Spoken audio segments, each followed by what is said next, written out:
Hey everyone, welcome back to the channel. Imagine one of Hollywood's most beloved actresses stepping onto a late-night talk show, expecting a routine interview. But instead, she faces a barrage of questions that cross every professional boundary. Tonight, we're unpacking that unforgettable moment when Emma Watson found herself not only defending her career, but standing up for her very dignity against a host who pushed her to the edge. The tension was thick the moment she stepped onto that stage, but nobody knew how far Jimmy Kimmel would take it or how hard Emma would push back when she finally hit her breaking point. Stay tuned if you want to see Hollywood etiquette crash into raw, unfiltered reality.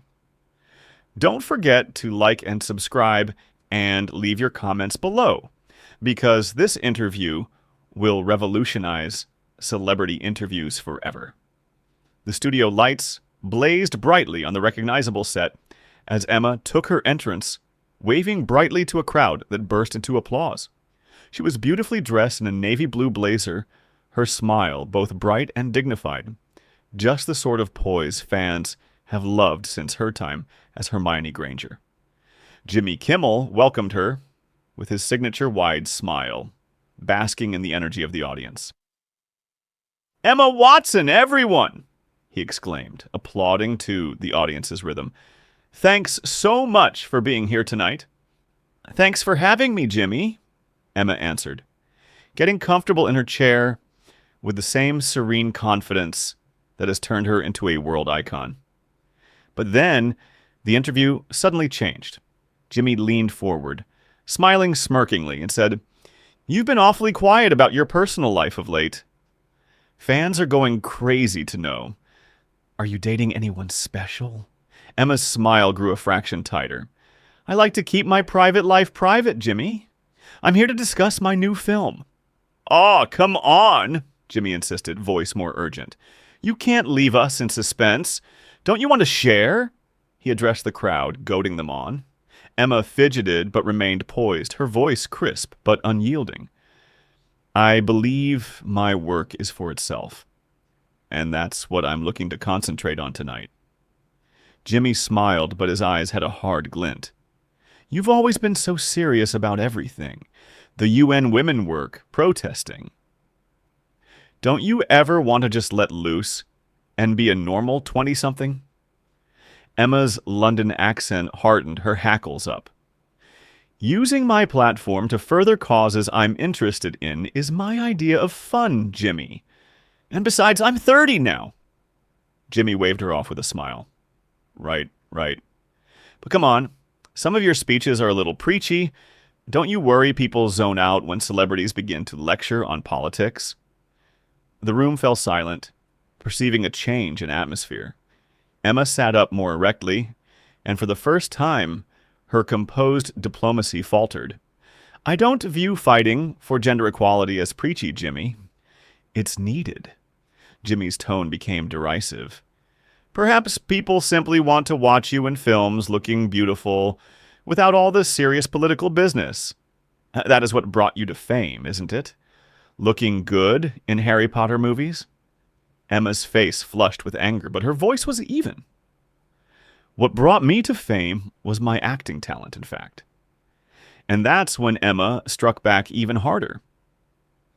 "The fact that I've taken to using my platform responsibly isn't something to be pilloried," she declared.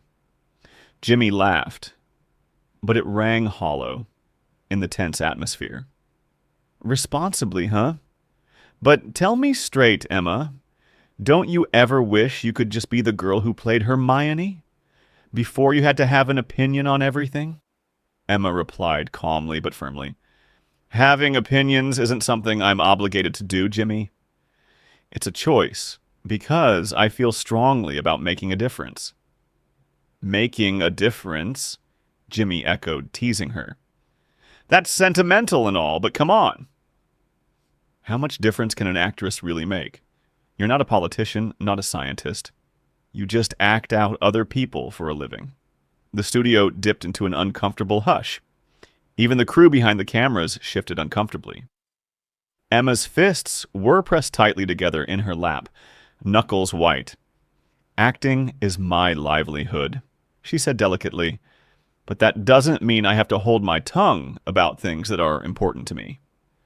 Jimmy arched an eyebrow, sarcastic. "Problems that are of concern to you? Like what, specifically? What actual life experience do you have with the issues you speak of? You've been rich and famous since you were a child." Emma's poise was stretched taut now. "I believe we should move on to discussing my movie." "Oh, we'll get to that," Jimmy replied dismissively. "But I think the audience is more interested in this. You come on these shows, give scripted answers to everything. Don't you ever want to say you don't really know what you're talking about?" His words seemed to hang in the air, challenging. Emma glared at him, her chest moving up and down as she struggled to maintain professional cool. The audience was transfixed, watching this dramatic interview unfold in real time. At last, she broke her silence, low but cutting. "I know what I'm talking about, Jimmy. And to be honest, I think your questions say more about you than they do me." Jimmy's smile broadened. Now we're making progress. Tell me, what do my questions reveal about me? I'm intrigued to know what you think." Emma met his gaze, her facade slipping fully for the first time. "They tell me that a woman's worth is measured by how silently she sits and how lovely she looks. They tell me that you're at ease with women who think and have opinions only as much as you anticipate." The tension in the room skyrocketed. Jimmy's smile faltered, then came back, but strained, desperate. "Wow, that's some serious accusation," he managed to say, trying to get himself back in charge. "I just think maybe you take yourself a little too seriously sometimes." Emma's voice firmed up. "Maybe you don't take women seriously enough." The words hit Jimmy like a punch. His polished TV persona cracked. His laugh became manic and forced as he tried to wrest back the reins of a conversation spiraling wildly out of control. "Oh, so now I'm the bad guy?" Jimmy's voice rose. "I'm just asking the questions everyone wants answers to." "That's your job," Emma said coolly. "To interview guests about their work and not to belittle them or question their right to have opinions." Jimmy scoffed, throwing a dramatic gesture toward the audience. "Ladies and gentlemen, apparently asking follow-up questions is now considered belittling. Who knew?" A couple of nervous laughs ran through the crowd, but the majority of the audience remained mute, obviously aware that something had clearly gone terribly awry in what was supposed to be a humorous late-night interview. Emma shifted slightly, leaning more directly into Jimmy. "You're not asking questions that follow up on what I've said, Jimmy. You're making assumptions about my intelligence, my experience, and my right to comment on the things I'm passionate about. There's a difference." "Listen, Emma," Jimmy sneered, his voice dripping with patronization. "I understand. You went to an elite school, you have degrees, and you feel you're smarter than everyone else. But at the end of the day, we're just an actress who caught a break with a movie franchise." The gasp of the audience was audible. Even members of the crew looked at each other in shock. Emma's eyes went wide with disbelief. "Excuse me," she said softly, the edge on her voice deadly. "Let's be real here," Jimmy went on, as if oblivious to the harm his words did to his own rep. "Without Harry Potter, where would you be? Sitting here preaching at people about feminism if you hadn't gotten lucky with that audition?" Emma was quiet for a long time, looking at Jimmy with a face that was a combination of shock and horror. When she finally did speak, she spoke calmly but icily. "You know, Jimmy, you're absolutely right about one thing. I did receive a fantastic break with Harry Potter. But what I did with the break, the decisions I made next, the education I continued on, at the causes I decided to advocate for, that wasn't luck. That was effort. Effort." Jimmy taunted her, slowly repeating, "Right. Attending swanky parties and making speeches other people pen for you. That's hard work. Emma's voice came out for the first time, real anger seeping through her cool. You think I don't write my own speeches? You think I don't study the issues I'm talking about? You think I just get up here and read from a teleprompter like a puppet? Jimmy raised his hands in mock surrender. Hey, no need to get defensive. I'm just saying, it must be nice to have people handle all the hard stuff for you. The hard stuff? Emma suddenly stood, her chair rolling back slightly. The audience gasped at the unexpected movement. Jimmy, do you have a clue what the hard stuff really is? The hard stuff is receiving death threats for speaking up on the rights of women. The hard stuff is having grown men call your intelligence and qualifications into question whenever you open your mouth on something that counts. The hard stuff is sitting here right now, attempting to maintain my professionalism as you systematically attempt to dismantle me on national television. Jimmy's face went white, but his pride would not yield. Oh, Emma, come on, you're being a bit dramatic. Don't you think I'm just having a conversation? A conversation? Emma laughed, but it was without humor. Jimmy, in the past 10 minutes, you've asked me if I'm stupid, devalued my education, ridiculed my activism, implied that I don't write my own stuff, and suggested that any success I've achieved is merely luck. If this is your definition of a conversation, I'd dislike seeing what you'd call an argument. The room was absolutely still now. You could have heard a pinfall. Jimmy glanced around frantically, realizing all of a sudden he had lost the room completely. Look, I think perhaps we started out wrong here, he said, attempting to placate. Why don't we begin again? Tell me about your new film. Emma still stood, peering down at him with pity and disdain. You know what's funny, Jimmy? You want to begin anew now, only after you find out you went too far. But you didn't need to begin anew when I tried to bring the topic back to my line of work 5 minutes ago.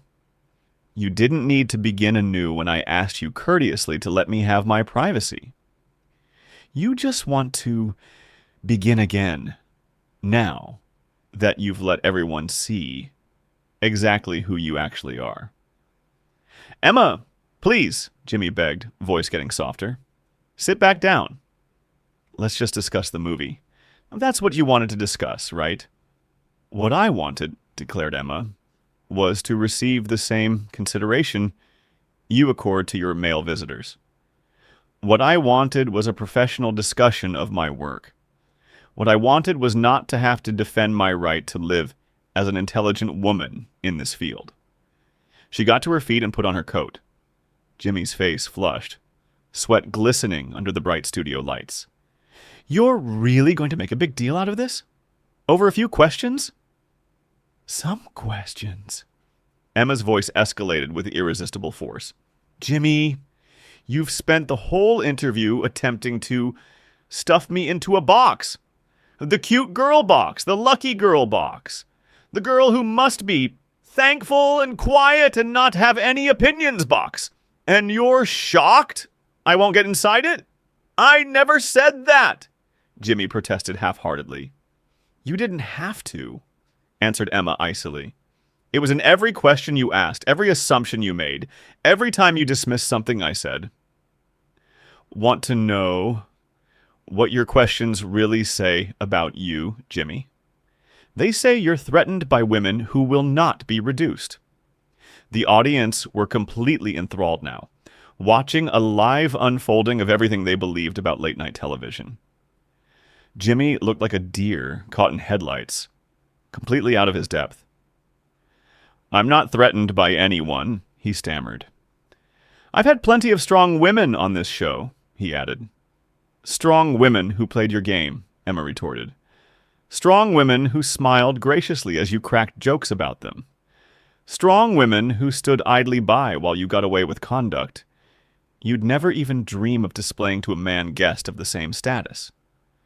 Jimmy's mouth dropped open to respond, but Emma wasn't finished. Tell me, Jimmy, when did you last ask a male actor if he was missing just being the man who played his best-known part? When did you last tell a male campaigner that he was too preachy? When did you last imply that a man's success was mere chance, and that he should continue to look pretty? Jimmy sat speechless, unable to come up with a reply. Emma's voice became louder with each passing sentence. The answer is never, Jimmy, because you wouldn't dare.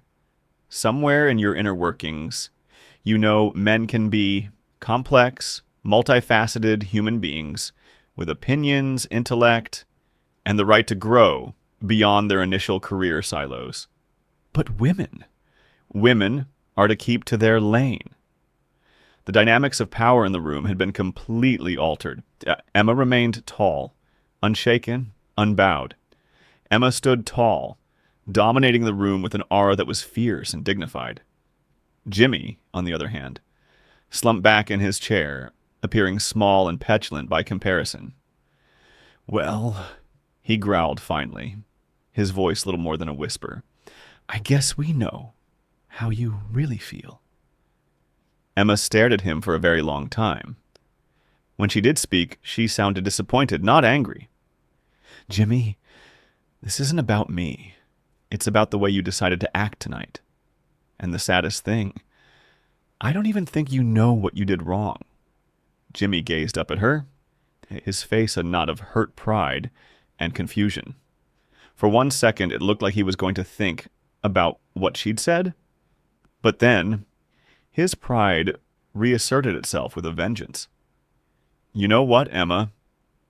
His voice turned cold. "Perhaps you are right.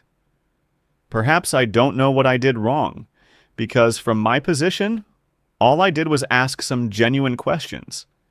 And you made it all this great feminist manifesto business." The words land in the room like a blow. Emma's face changes, sadness giving way to something much more deadly. "Feminist manifesto thing," she said slowly, her voice lowering to a whisper that was somehow more powerful than any shout might be. Jimmy, misunderstanding her quiet passion, became more confident. "Yeah," he said smugly. "I mean, come on. Every question I ask you is like a huge statement about gender equality and double standards. Can't we just talk for once without everything being a political thing?" Emma shut her eyes for a moment, breathing deeply. When she opened them again, there was a coldness and sharpness that was almost terrifying in its intensity. "Jimmy," she said quietly, "do you want to hear what a feminist manifesto sounds like?" "Sure," Jimmy sneered, obviously believing he had the best of it. "Edify me." Emma moved forward towards his desk, speaking quietly, but with an authority that required absolutely engrossed attention. "A feminist manifesto," she said, "would be me standing here, demanding to be treated as an equal human being. It would be me insisting that my thoughts and opinions matter, just as much as any man's. A feminist manifesto would be me refusing to be reduced to my appearance, my relationship status, or my willingness to smile and play along with your jokes." Jimmy's smirk began to fade as Emma continued. "But, Jimmy, what happened here tonight wasn't a feminist manifesto. What happened here was a woman being forced to defend her basic human dignity against a man who couldn't imagine her as anything more than an object for his entertainment." "That's not what Jimmy started to protest. Emma raised her hand firmly. "I'm not finished. Want to know what the actual issue is, Jimmy? It's not that I'm too political, too brooding, or too feminist. The actual issue is that you're so complacent with the way things have always been that you can't even see how horribly this is." She gestured to the studio, to the still audience, the nervous crew, the cameras rolling on every word. "Look around, Jimmy. Take a look at the people in this room. Do you see anybody who finds what just transpired normal? Anyone who finds this a legitimate conversation? Jimmy eyed the room nervously, finally taking in the ocean of stunned and disapproving faces that filled it. "Emma, I think you're blowing things out of proportion," he stammered. "Overreacting," Emma parroted, her tone hard and firm. For the first time, Emma laughed, but it was a bitter laugh, dense with years of hurt and anger. "Jimmy, do you know how many times I've been told I'm overreacting? How many times I've been told to calm down, not make such a big deal, just go along?" She moved closer to his desk, completely owning the space now. "Every single time a man has made me uncomfortable, every single time someone has dismissed my intelligence, every single time I've been treated as less than human, there's always been someone telling me I'm overreacting. And you know what I've learned, Jimmy? The ones who tell you you're overreacting are the ones who don't want to deal with what happens next." Jimmy was now sweating openly, his precision-styled hair going limp in the unflattering studio lights. "Emma, please, can we just—" "No," Emma interrupted him brusquely. "We cannot just anything, Jimmy, because this isn't just about me, and it's not just about tonight. This is for every woman who ever sat in a chair like this one and been made to feel insignificant.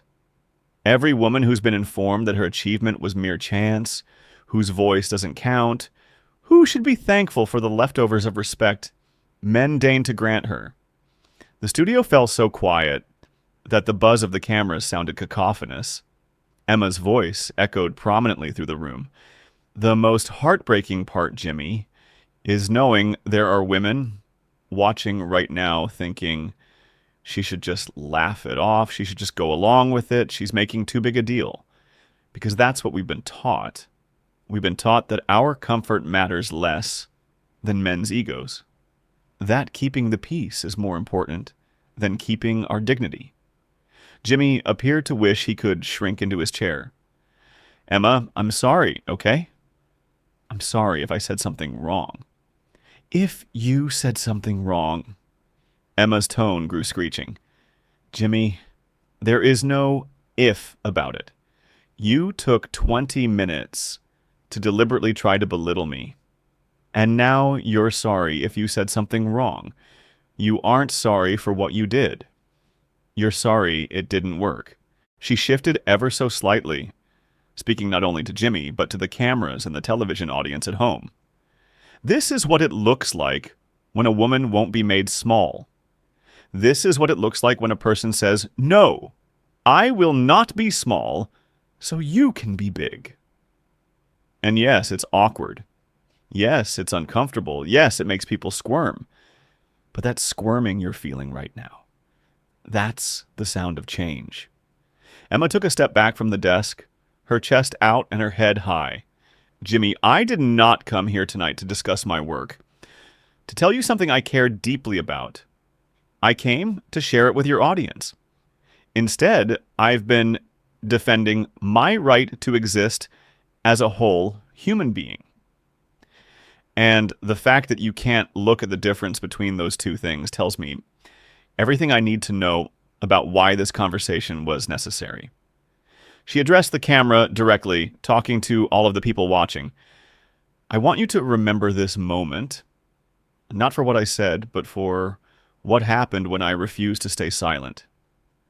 This is what it does when someone chooses their dignity is more valuable than another person's comfort."